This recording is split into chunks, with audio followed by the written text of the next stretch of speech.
Est-ce que c'est des crédits qui sont inscrits? Toute la chaîne de responsabilité, elle est là. 7 700 milliards. Nous pouvons pas y aller non. Et ça, si nous réglons, notre responsabilité sera engagée. Et c'est pourquoi moi, malgré cette situation, je rends hommage au ministre des Finances et à toute son équipe, au ministre de l'économie. Wallahi xamulen nit ñi li ñuy daj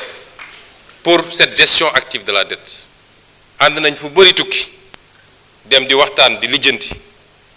Waxna tous les mécanismes qu'on a mis en place. Ba ci le plan de redressement économique et social qu'il a oublié de citer, qui est un instrument important. Nous demandons aux Sénégalais des sacrifices, même si nous ciblons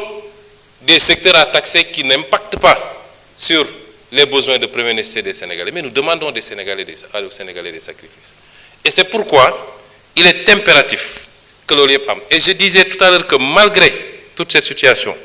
nous avons fait des efforts. Nous avons fait les baisses de l'huile de palme raffinée,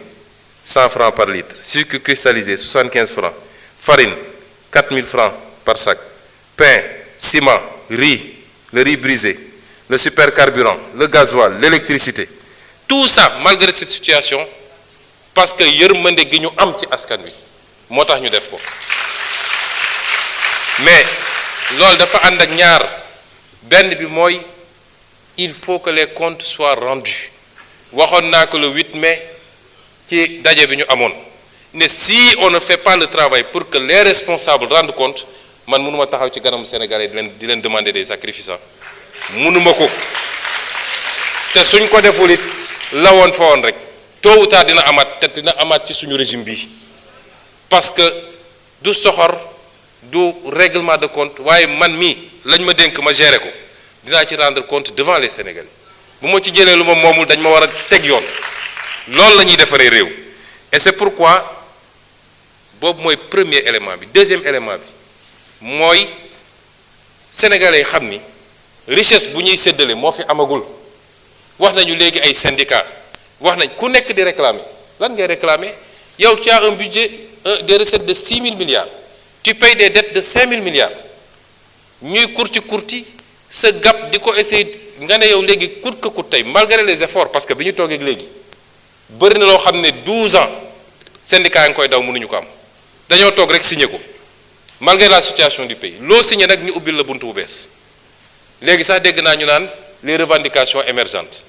Lan moy revendication émergente lo signé tay ñu ubbi benen il faut que ñu am un consensus dans ce pays là ci fi ñu bëgg jëm c'était ça l'objectif du pacte il faut pas qu'on pousse l'État à bout parce que nous si on nous pousse à bout nous ferons face duñu joxé luñu amul duñu joxé luñu amul té nak réew mi yemul ci 200 000 fonctionnaires wala 200 000 étudiants.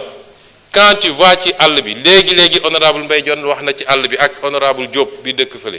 mais demal ci àll bi est-ce que ñi di nekk fi di réclame dem nañ ba xol les paysans conditions yi ñuy dundé est-ce que xam nañ ñeneen ak ñeneen ni ñu dundé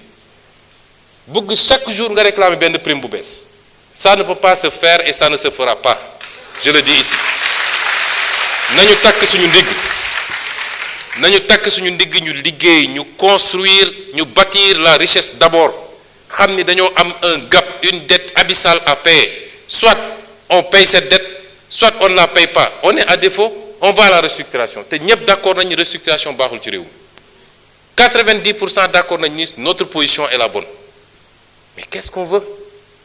il faut qu'on cherche ce qu'on veut le don de soi pour la patrie yemul ci ñun rek de chaque Sénégalais la l'enseignant fi mu nekk le professeur l'étudiant le transporteur kenn ku ne da nga wara xamni man yag na ko wax fi la taxaw assemblée nationale je suis le seul constant ci la may def wax na ko fi 2019 ne sénégalais bu ngeen reconduire ñi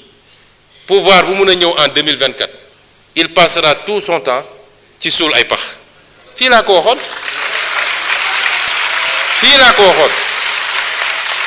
tay ñu tollu ci sul pax nak fofu lañu tollu ñun ñëpp ku nekk na jël pelle ñu sul pax teewul nak on fera les efforts qu'on doit faire ma daaneel ci foncier bi ci collecte arachide bi ma jox leen ay misaal yu ndaw ñoom ñii di wax arachide 2022 2021 67 000 tonnes la ko Sonacos collecté 2022 129 000 tonnes 2023 22 000 tonnes 2024 12 000 tonnes 2025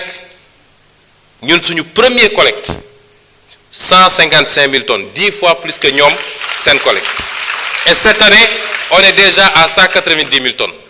190 000 tonnes te campagne bi jeexagul c'est vrai vers le nord jeex na presque vers le centre mi ngi waaj a jeex dégg naa la complainte des gens du sud département de Vélingara Bignona ak ñoom seen les 2 mois à venir Sonacos foofu lay déployer wu dinañu jënd li ñu mën a jënd yépp ça n'a pas été facile mais on est en train de faire des efforts extraordinaires lu bokkul ak jiw bi lu bokkul ak engrais bi lu bokkul ak yeneen yi ñu def yépp ñu ngi def des efforts extraordinaires tey relancé nañu toutes les lignes de production ñun bi ñuy egsi seen usines yépp a taxawoon depuis 2 ans la première année le DG de la Sonacos a relancé toutes les usines te ci année bii dinañu renouveler les lignes de production à neuf pour Kaolack ak pour Ziguinchor et dinañu relancer la production à Diourbel. merci kon ñun il reste 2 minutes. nañ ko dugaloon cette fois-ci.